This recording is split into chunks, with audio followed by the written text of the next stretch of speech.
Assalamualaikum warahmatullahi wabarakatuh. Perkenalkan, kami kelompok 3 dari PPG Prajabatan kelas C UAD akan menjelaskan mengenai apa itu pembelajaran berdiferensiasi dan aspek kebutuhan belajar siswa pada pembelajaran berdiferensiasi. Yang pertama mengenai pembelajaran berdiferensiasi menurut Tomlinson 2001 halaman 45. Pembelajaran berdiferensiasi adalah usaha untuk menyesuaikan proses pembelajaran di kelas untuk memenuhi kebutuhan belajar individu setiap murid. Apa itu pembelajaran berdiferensiasi? Pembelajaran berdiferensiasi adalah serangkaian keputusan yang masuk akal atau dalam artian common sense yang dibuat oleh guru yang berorientasi kepada kebutuhan murid. Pembelajaran berdiferensiasi haruslah berakar pada pemenuhan kebutuhan belajar murid dan bagaimana guru merespon kebutuhan belajar tersebut. Untuk selanjutnya yaitu keberagaman anak dalam belajar. Kategori pertama, anak cepat dalam belajar. Artinya, anak yang cepat sekali dalam menerima, memahami, dan menguasai pelajaran yang diberikan kepadanya. Kategori yang kedua yaitu anak lambat dalam belajar.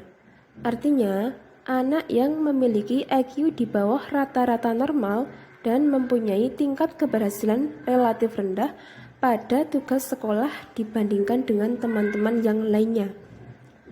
Kategori yang ketiga yaitu siswa kreatif. Artinya, peserta didik yang secara konsisten dan terus-menerus menghasilkan suatu karya yang baru, karya asli, dan sesuai dengan keperluan. Untuk kategori yang keempat yaitu drop out. Artinya, peserta didik yang keluar dari sekolah sebelum waktunya yang disebabkan oleh hal-hal tertentu seperti faktor ekonomi, keluarga, dan lain-lain. Untuk yang kelima, yaitu kategori dalam underachiever. Artinya, peserta didik yang menunjukkan prestasi belajar yang dicapai di bawah rata-rata dari kemampuannya. Hal tersebut biasanya terjadi pada siswa yang memiliki tingkat intelijensi tinggi, hanya saja prestasi belajar yang dicapai berada di bawah kemampuan peserta didik tersebut. Keberagaman minat belajar anak. Menurut Tomlinson tahun 2001, minat anak bisa dibagi menjadi dua, kegemaran dan juga moda ekspresi. Pada kegemaran, anak bisa memilih minatnya melalui seni, atletik, teknologi, ilmu sains, matematika, sejarah, dan masih banyak lainnya. Dan untuk moda ekspresi, anak bisa memilih minatnya pada lisan, tertulis, atau ekspositori, merancang atau membangun, artistik, abstrak, dan lain sebagainya. Keberagaman gaya belajar anak.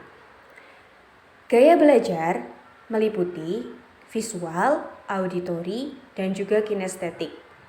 Yang pertama, gaya belajar visual.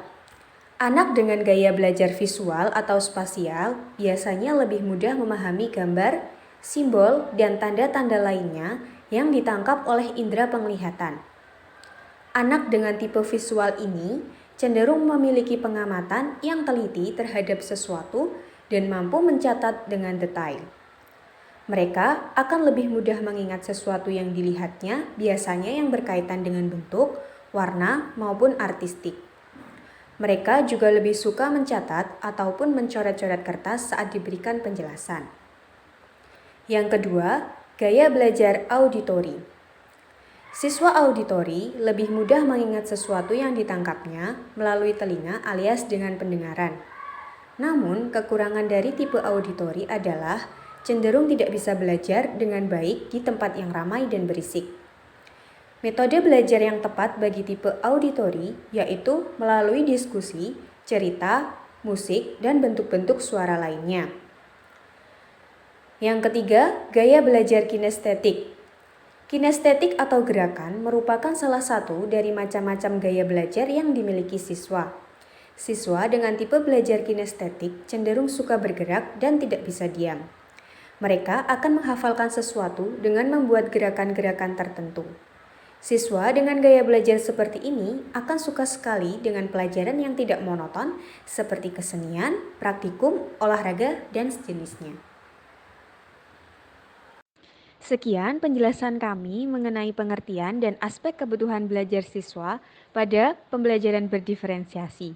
Terima kasih.